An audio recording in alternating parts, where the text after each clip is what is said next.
Kaks esinejat on rääkinud. Me vaatasime tagasi. Ma ei teadnud kumbki esineja puhul, et teie vanaisad on olnud kooliga nii lähedalt seotud. Kuid ma tean seda, et tihti on lugusid mõnusam rääkida minevikust kui tulevikust. Ma annan sõnajärje üle Linnar Viigile, Eesti väga selgelt IT-visionäärile ja inimesele, kes aitab meil mõtestada, et kui palju siis IT ja tehnoloogia hakkavad haridusmaastikul omavahel kui tihedasti läbi käima ja kes hakkab kellele piire seadma. Kas haridus tehnoloogiale või tehnoloogia haridusele? Kus ja kuidas teha need raamid? Olge head, sõnajärg läheb edasi Linnarile, nii et ja küsimused taaskord esinemise lõppu. Aitäh! Tere! Ainus asi, mis on teie väljateenitud kohvipausi ja teie vahel, olen mina. Ja ma arvan, et igasugusel üritusel, igasugusel koolipäeval ja seminaril ja mis iganes konverentsil on kõige väärtuslikum aeg on see, kui osalejad saavad omavahel rääkida. Seepärast ma püüan teha veel kiiremini, kui see on lubatud ja lõpetada natuke varem, anda teile võib-olla 5 minutit rohkem isegi seda kõige väärtuslikumat aega. Kujul või teisel olen ma tegelikult tegemas tööd juba viimased 15 aastat sellega, millega teie olete lõpetanud. Ehk siis mul on olnud umbes 1500 bakalaureus tudengit, kellega ma olen pidanud 15 aasta jooksul tööd tegema ja 1000 magistri esimese aasta tudengit, kellega ma olen pidanud viimase 10 aasta jooksul tööd tegema. Ja nad on muutunud. 15 aastaga on toimunud muutus. Need on teistsugused inimesed, kes jõuavad minu juurde välja. Nad on väga teistsugused inimesed. Ja kui ma 5 aastat tagasi väga tundsin muret selle pärast, millised on nende grupitööoskused, millised on nende sotsiaalsed oskused, milline on nende võimekus ennast väljendada, iseseisvalt tööd teha, siis pilt hakkab paremaks minema. Ja põhjus, miks see väga oluline on see, et mis iganes kooli nad lõpetavad ja mis iganes tööd nad hakkavad tegema, ei ole enam olemas sellist tööd, mida see inimene teeb üksinda. Nad teevad koostööd, nad peavad õppima võimalikult varajases faasis koostöötamise, tiimis töötamise, meeskonnas töötamise ja seda ühtset tulemust saavutama, seda vastutust võtma, aga vastutust ka jagama, neid ülesanded peavad õppima.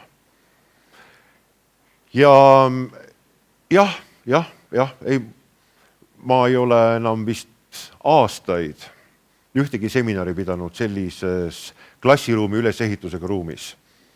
Ma tahaks väga, et alati oleks teineteise poole näoga. Seega minu jaoks üsna tavapärane olukord, kus minu auditoorium on kõik teineteise poole näoga. Ja nii palju kui võimalik olema ka klassiruume sellisena üles ehitanud. See aeg, mis mul täna on, tahaks ma teiega rääkida 3 asjast. Need on teadmised, nende tähtsus, tehnoloogia, selle roll ja innovatsioon. Hakates tagantpoolt ettepoole, ka minu jaoks innovatsioonis on tehnoloogia komponent vaid üks pisikene ja marginaalne ja me oleme kõikjal näinud praegusel hetkel seda, et maailmas on just info- ja kommunikatsioonitehnoloogia on kõikjal ühesugune. Samasugused arvutid, samasugused andmeside protokollid, samasugused tehnilised standardid ja ometi osad organisatsioonid, osad riigid, osad inimesed suudavad seda tehnoloogiat edukamalt, tõhusamalt, kaasavamalt, majanduslikult tulemuslikumalt kasutada kui teised. Vahe on inimestes, kes oskavad sellega midagi peale hakata ja oskavad püstitatud eesmärgini sellega jõuda. Aga ma alustaks praegu paari näitega, mis kirjeldavad seda, kuivõrd suurelt on tegelikult tehnoloogiaga seotu meid muutmas meie ümber. Tüüpiline detsembrikuine laopäev ühes postimüügi ettevõttes Euroopa riigis, kus tuleb täita jõuludeks tulnud pakkide tellimusi. ainuüksi Hiinast umbes 20 000 pisisaadetist jõuab praegusel hetkel Tallinna postisaatiskeskusesse iga päev. 20 000. Suurusjärgus 400-500 000 kingitust jõuab meie jõuluvana kingikotikestesse Hiinast. Umbes suurusjärgus veel umbes 3,5 miljonit on selliseid, mis Euroopas jõuab lõpptarbijateni nii, et esimest korda seda kingitust puudutab inimkäsi alles siis, kui ta lahti tehakse. Praegusel hetkel Euroopas domineeriv, mitte ainult oma lõppkasutaja nagu kasutajaliidese, vaid üldse läbivalt kaubanduslogistika koha pealt sellise laologistika ja võrgukaupluste keskuse nagu Amazon ladu näeb välja oma igapäevatöös selline. Ühtegi inimest sisse ei lubata, juba aastaid. Kui te olete kuskilt võrgupoest ostnud ühe asja, öelnud jah, tahan, ostan, pannud kokku ühe raamatu ja võib-olla ühe parfüümi ja veel võib-olla mingisuguse fööni ja veel võib-olla vaadanud, et seal on veel mingi tore asi, mingisugune kohvivahusti ja öelnud, et siin on üks pakk, siis kui olete öelnud ok, siis robot hakkab ringi käima, vaatab, kuhu see läheb, kas see on külmatundlik, temperatuuritundlik saadetis, kas seal on õrnu asju sees, valib vastava suurusega karbi välja, paneb sinna sisse pehmendusi, leiab kõik need kaubad üles, liigub ringi ja viib selle paki pärast seda, kui ta on kokku pandud, ilusti kleebitud, teie aadresslipik on peale pandud, õige välisukse juurde, kus on juba üks konteiner ootamas, lükkab selle ilusti õigesse kohta ja see konteiner läheb teele. Juba praegusel hetkel on ladudes, logistikas, transpordis, infotehnoloogia otsese mõju tulemusena kadunud umbes 80% töökohtadest. Ja infotehnoloogia lähiaastate mõju on erinevates, eelkõige sellistes rutiinsetes teenindussektorites muutmas seda turgu veel ja veel tugevamalt. Siin on väljavõtte ühest väga armsast dokumendist, tegemist on 1. mail 2012 Nevada osariigis toimunud autojuhi eksamist. Protokoll, siis nagu eksaminaator istus kõrval ja tal on vaja nagu protokollida seda, mis siis tehakse tema käsu peale. Ja ainukene, mis on nagu naljakas selle juures on see, et juhti ei olnud. Ja anti välja selle lõpptulemusena esimene juhiluba autole. Ja ta kannab ka ilusti punast numbrimärki AU, autonoomus tähendab see seda, ja 001 ja ta tohib sõita avalikus linnaliikluses ilma juhita, ilma inimeheta ringi. Ja see oli 5 aastat tagasi, peaaegu 5 aastat tagasi. Ning mis on toimunud 5 aasta jooksul? 5 aasta jooksul ei ole toimunud mitte midagi. Täpselt seesama oli pilt mõni nädal tagasi San Franciscos, kui ma käin Stanfordis oma sügisest magistriprogrammi lõpetamas. Täpselt seesama pilt oli praegusel hetkel seal endiselt. Mitte midagi ei ole muutunud.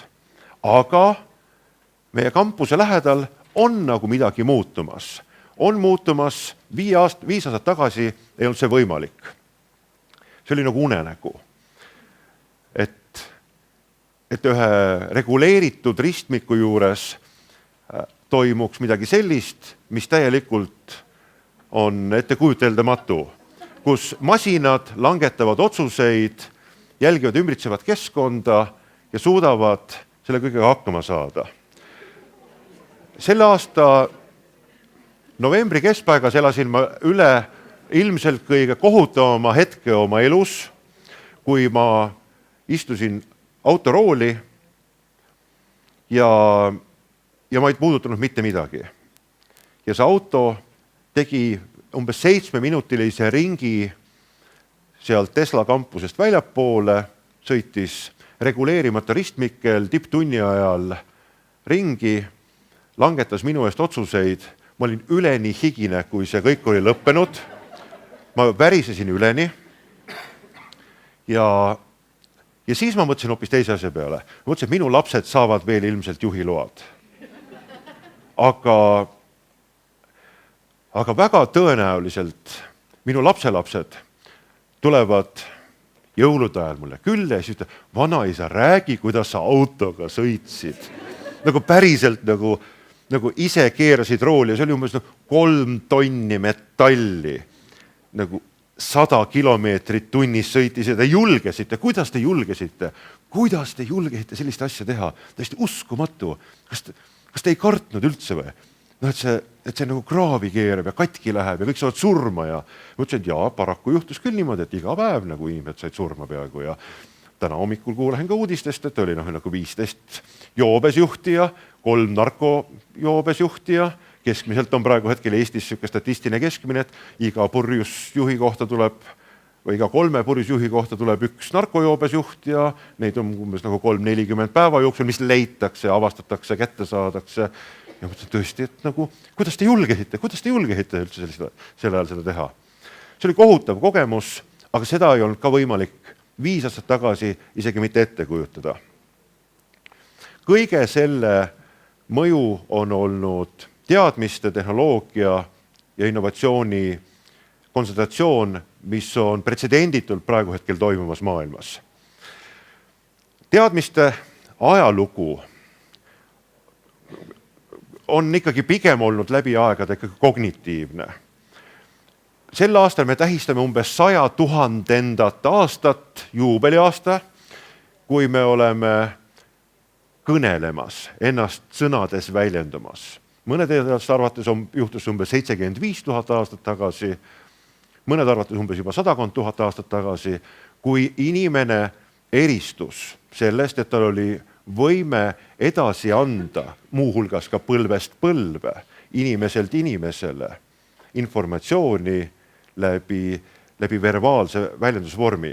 Sa ei pidanud mitte ette tegema midagi ja näitama midagi, vaid sul oli võimalik ka kõnetada, rääkida. Ja 5500 aastat tagasi võeti kasutusele ratas. Teadmata midagi füüsikast, mehaanikast, hõõrdeteguritest, see töötas hoopis paremini kui kandiline asi. Ja inimene vaatas, et see oli täitsa hea ja see oli äge innovatsioon. Ehk sealt tuli ka esimene kord, kui inimene sai aru ja oli motiveeritud sellest, et kui mingi asi on võimalik teha paremini, tõhusamalt ja see töötab, siis see on hea. Ja me teame seda tänapäeval, mida toona inimene ei teadnud, isegi sellest, millest ta koosneb, need on endorfiinid, mis meie kehas vallanduvad. See on biokeemiline reaktsioon, see on naudingu, see on hea tunne, kui ma olen midagi ära teinud, saavutanud, midagi teinud. Ja siit tuleb üks asi, mida me oleme alati püüdnud omal ka koolis teha. Anda igaühele iga päev võimaluse tunda, et ma olen ise midagi ära teinud. Ja nad lähevad särama lõkkele selle peale. Kui siin räägiti tulemusest ja sellest, et kuidas mina mõõdan enda töö tulemuslikkust õppejõuna, siis ma mõõdan seda läbi vilistlaste. Läbi selle, kuidas neil läheb. Ma ikka vaatan iga poole aasta tagant Töötukassas. Kas on mõni minu vilistlane arvele võtnud ennast? Ei ole.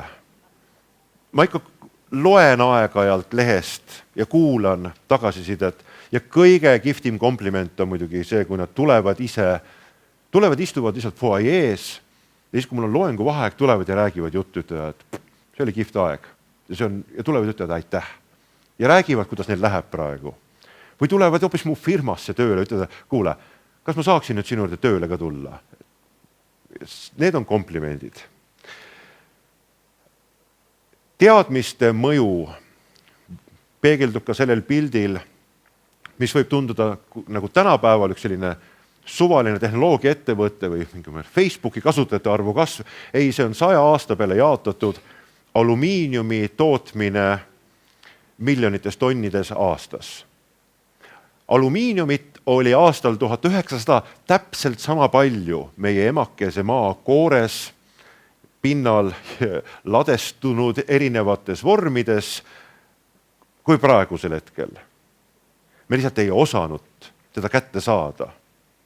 Midagi tarka ja mõistlikku temaga peale hakata.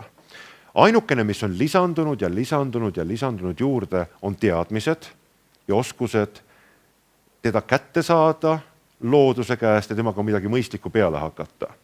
Ja see on väga ilmekas pilt selle kohta, mis räägib viimase 100 aasta progressist maailmas. Juurde on lisandunud teadmised, teadmised ja teadmised ja nende mõju on olnud globaalne.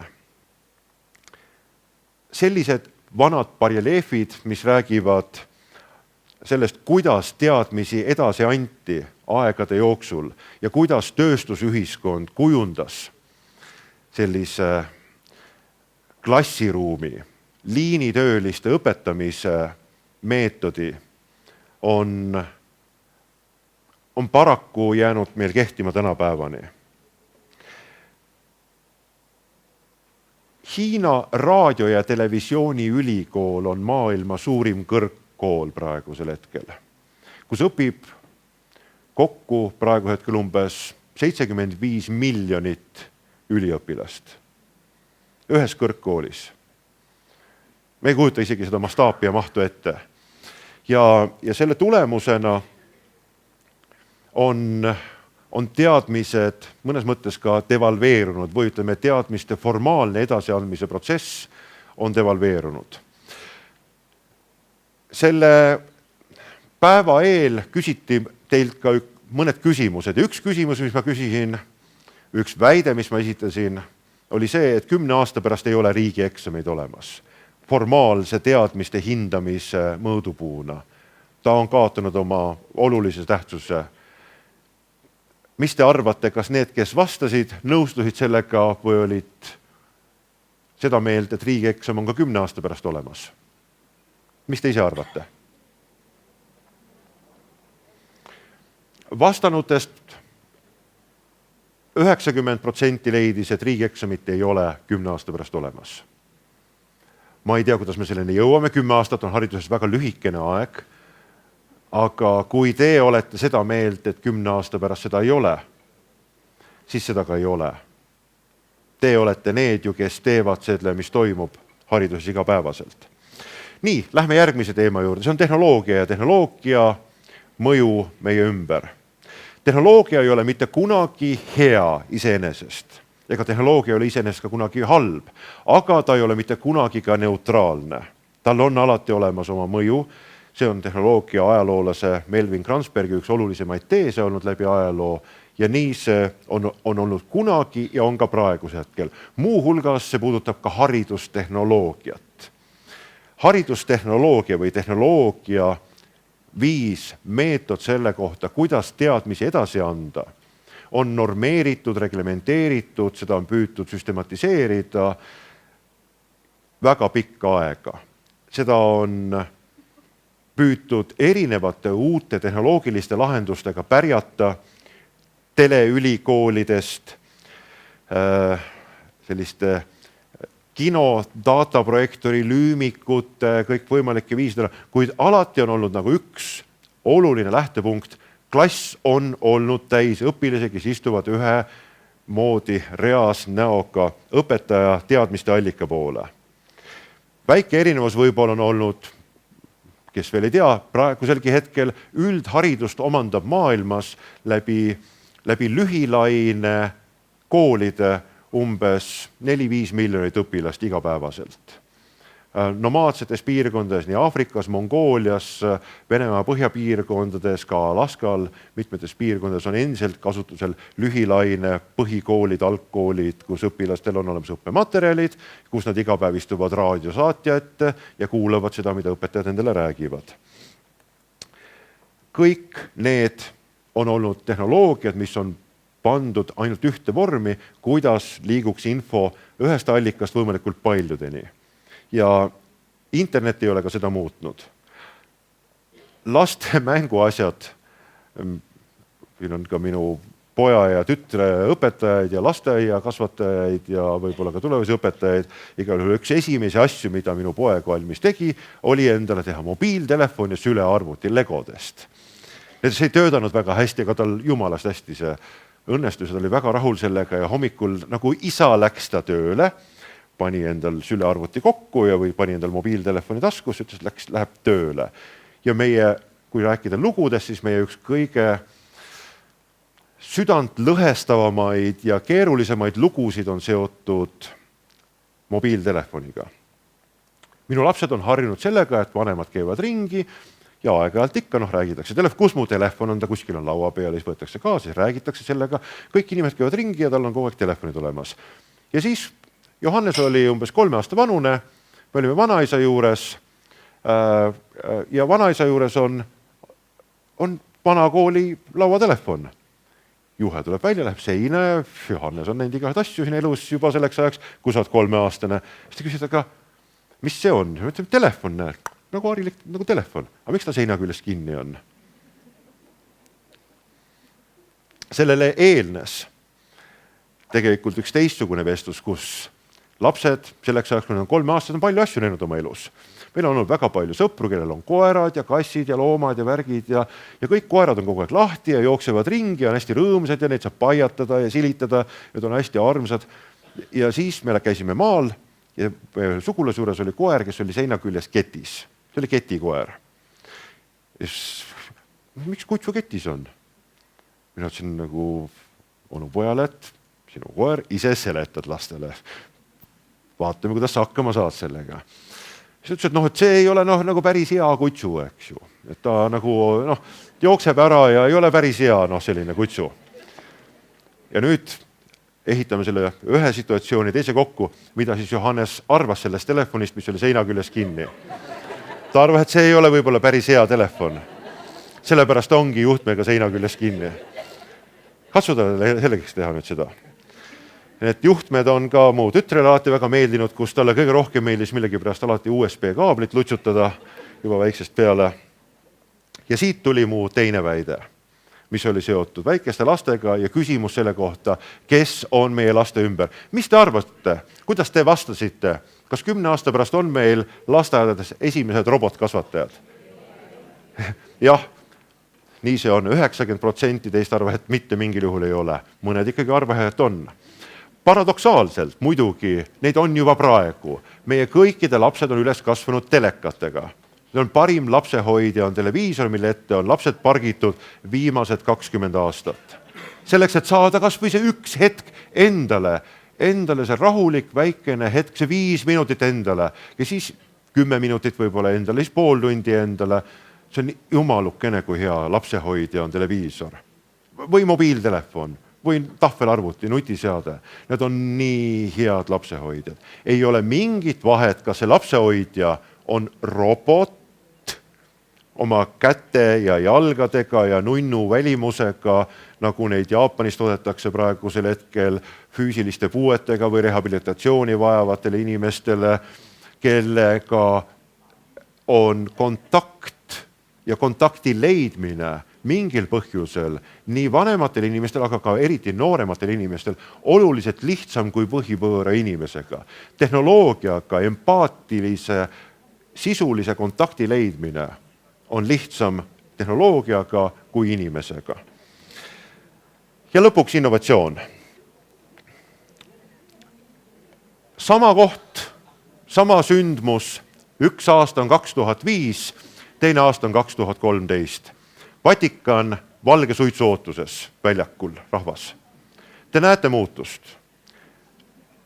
Ja üks muutus, mis on näha, on seotud sellega, mis on jõudnud inimeste kätesse.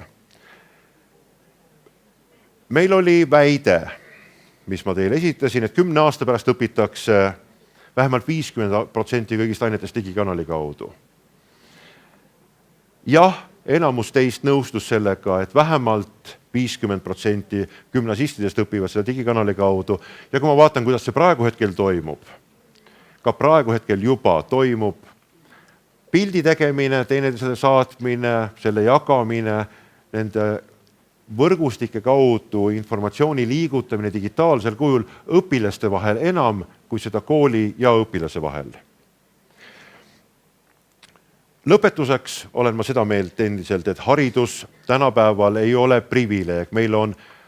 meil on formaalselt heale haridusele ligipääs rohkematel inimestel maailmas, kui on ligipääs puhtale veele. Haridus, ka kõrgharidus, ei ole enam see, mis teeb inimesest selle, kes saab elus hakkama, saab töö ja saab garanteeritult keskmisest kõrgema sissetuleku. See ei ole enam privileeg.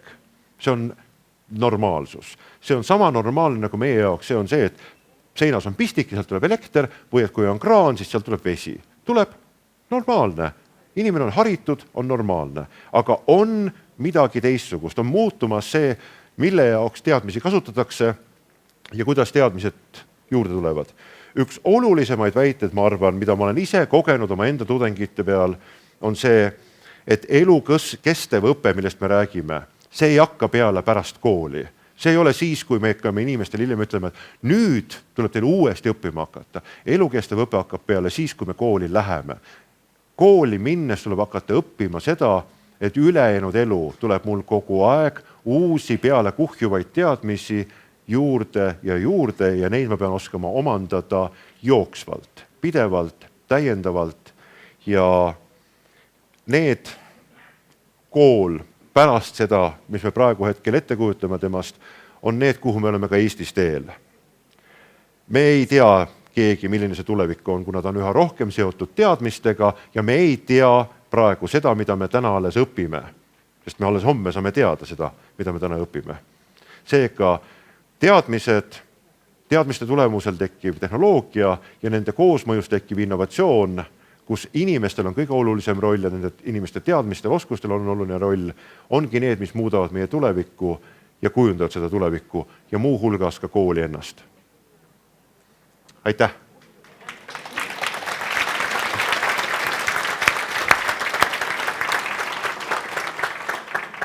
Austatud auditoorium, olge head, kas teil on küsimusi Linnar Viigile? Palun.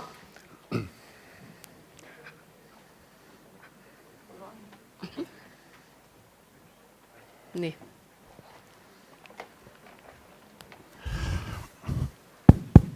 Heiki Kiidli, Tallinna täiskasvanute gümnaasium. Tänan meeldiva arutluse eest. Kui te alustasite oma arutlusega, siis rõhutasite, et ülitähtis on kollektiivse vastutuse võtmine. Mäletan aega, ma usun, et teie ka mäletate aegasid, kus rõhutati niimoodi, et tegevused on kollektiivsed, vastutus aga personaalne. Ja nüüd küsin teie kogemuste põhjal, mida te oskate tuua välja siis üks hea näide, õnnestunud näide kollektiivse vastutuse võtmisest ja üks täitsa ebaõnnestunud näide enda juhtimiskogemustest. Oma ettevõtetes olen ma muutnud iga-aastase motivatsioonipaketi individuaalse osakaalu vähemaks kui 10%.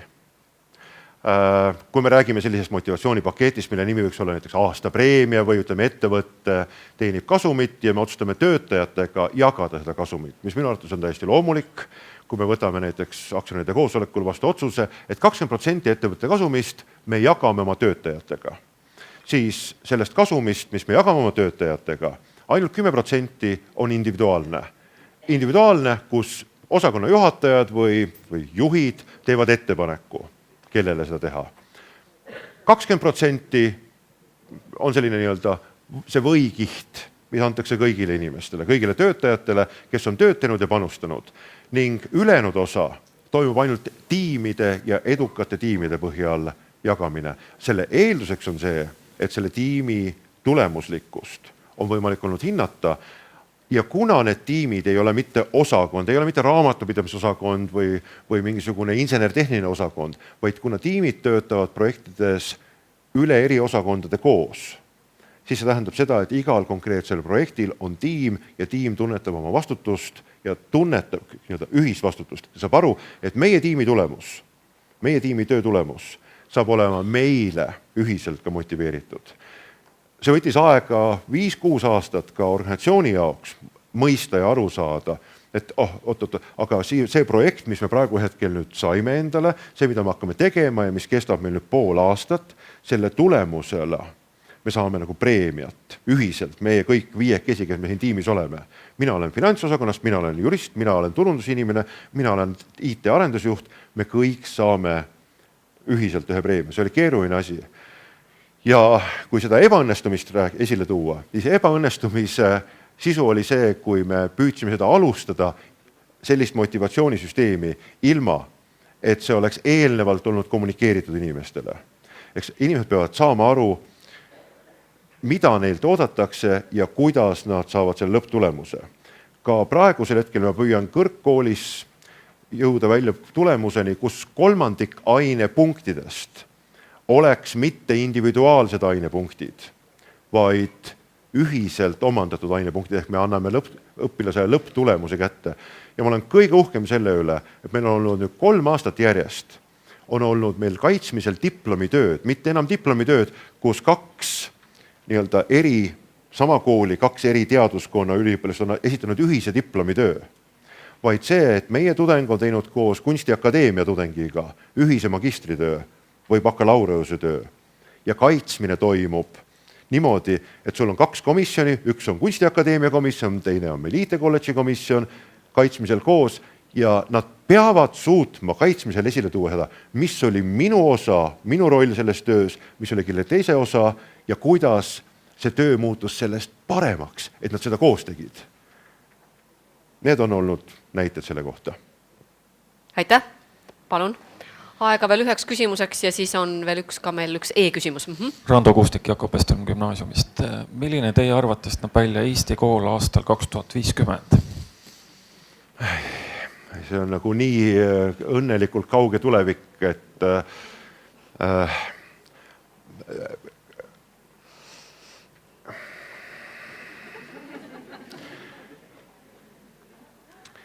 ma arvan, et see, milline näeb välja kool aastal 2050 ei ole üldse seotud sellega, kas ja millisel viisil me tahame anda edasi teadmisi, vaid see, milline on ühiskondlik ja sotsiaalne korraldus. Kas lapsed peavad olema jalust ära hommiku kella 8-st õhtu kella 5-ni vanuses 3–18. Kas nad peavad olema jalust ära? Ja selleks, et vanemad inimesed saaksid midagi päriselt teha. Kui see jääb niimoodi ka aastal 2050, et lapsed peavad ära olema kuskil, siis nad pannakse kuskile ära. Mis iganes asjaks seda nimetad, lasteaed või kool või algkool või põhikool või gümnaasium, nad on ära kuskil siis ja keegi tegeleb nendega. Aga teadmiste edasi andmise perspektiivist tulenevalt, ma arvan 2050 institutsiooni kui kooli sellisena ei pruugi olla üldse vaja. Aitäh ja meil on veel üks küsimus, mis puudutab elukestvat õpet. Linnar, kas see on e-küsimus, et kas elukestev õpe algab koolist või lasteaiast?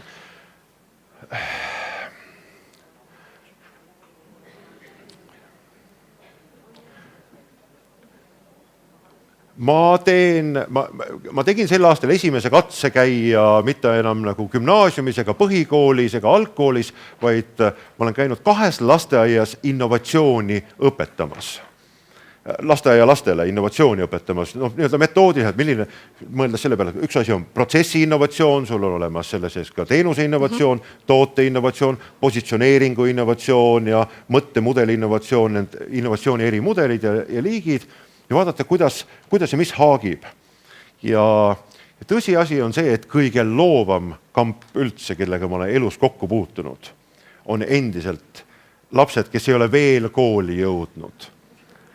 Paraku nad on kõige loovamad ja kui sa ütled nendele, et siin on sulle nagu, hakkame nüüd nagu tegema midagi, sa pagan, kus sealt tuleb ideid. See uskumatu, kus sealt tuleb midagi ja ma ei saa aru, mis juhtub siis, kui nad jõuavad 3. klassi, miks nad korraga on nagu niimoodi ja paremal juhul tõstavad kätt. Mingi krõps on ära käinud nii lühikese ajaga.